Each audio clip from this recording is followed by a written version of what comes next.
All right, that sounds like a good first step. Separate them.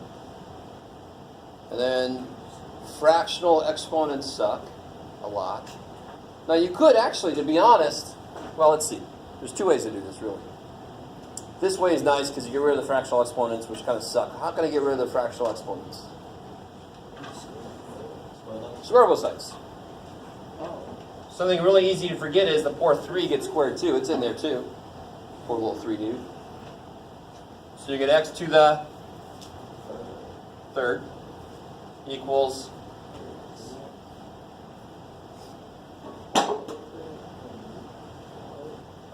9x. Poor little 3 dude is in there. He doesn't step aside and go, okay, and then I'll come back. No, they can't do that. I love that. Part of your brain, I know as a student, part of your brain says, why would I square the 3? It doesn't have a fractional exponent. That's why I'm squaring. But no, you're squaring to kill the fractional exponents. What are you squaring? Every damn thing in there. Because you don't have an option. You're going to go, oh, let me choose no. And then what do I do?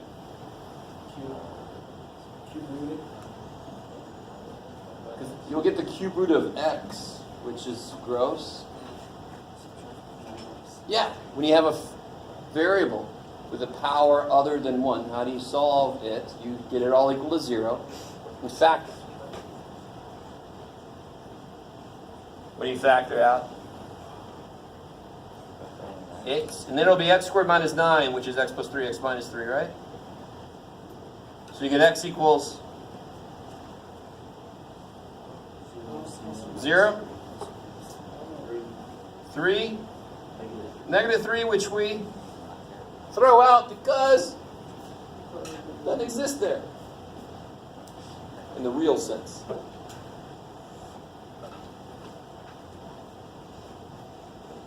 So those are the x-intercepts. Now, to be honest, we already got the y-intercept. X-intercept is 0, 0. It's one of them, so the y-intercept is also 0, 0, so I don't have to worry about that. So here's the x-intercept and y-intercept. Here's the other x-intercept. Let's bring in what else we know. The minimum is at 1, negative 2. That's a min. And it starts off decreasing, and then it increases after. That makes sense. It's a minimum, and it's supposed to be cupped up the whole way through. So it decreases to the min. There you go. Cup up the whole way through. What's going to suck is some of you guys are going to do something like this. You're going to go in and just kind of do this. You're going to lose something. You're going to lose points, and you're going to be like, what the? Why are you going to lose points? Because what are you showing me when you graph this? You're showing me you understand the concavity. And what happened here? Concavity changed. You had a whole other inflection point that I didn't see you find. I know that seems like I'm being overly, this is freaking calculus, so holy shit. So you're showing me you understand concavity. You've got to be careful what the hell your pencil does at the end. I see this all the damn time, but you got to be careful. Look at that, even that. All right. All right. Okay. If you got a little bit of wobble in there, I'm not going to go, what the shit? But if you got something like totally bad like that, I'm going to have to do something. Right? That's not good. Okay.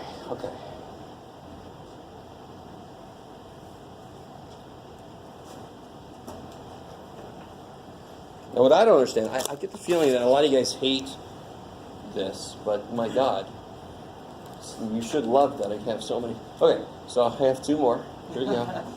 Right?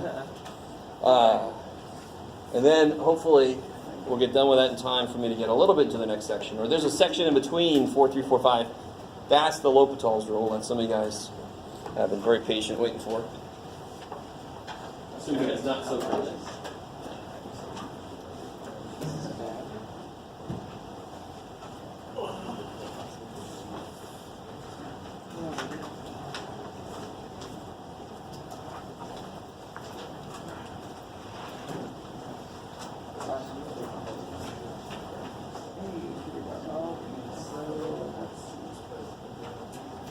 No match. Just say no match. Or just say min and this. Don't say any match.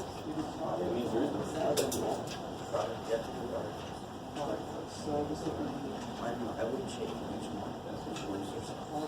Yeah, I was just thinking, so, that's,